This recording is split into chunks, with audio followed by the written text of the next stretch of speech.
And so far, 4 deaths. A local nonprofit focused on military families is adding a new wrinkle right now because of the pandemic. Their newest mission involves hundreds of gallons of homemade food. Fox 17 News' Kathleen Surrey has their story.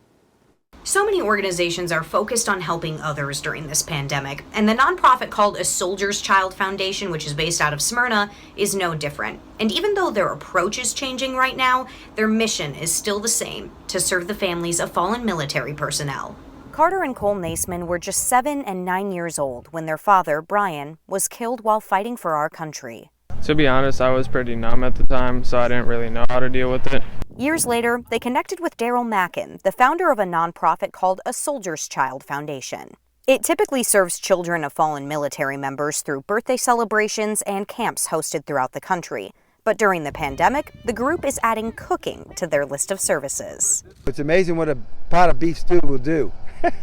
Mackin's calling it Operation Beef Stew, and he says it's just another way to show their support for families of fallen service members, many of them operating as single-parent homes. So far, they've delivered 50 gallons of beef stew to families here in the mid-state. It's not every day that somebody just takes it upon themselves to do something special, regardless if it's for a military family member or not. And we were touched. We were touched by the things that they do for us. Mackin is a veteran himself, and he says these military families deserve all the support in the world. We live free. You know, you will never have to defend the freedoms you get to live in this country. Somebody else is doing that for you. And so I think that's a debt that we all have to pay. Whether it's through a friendly smile or a hot delivered meal.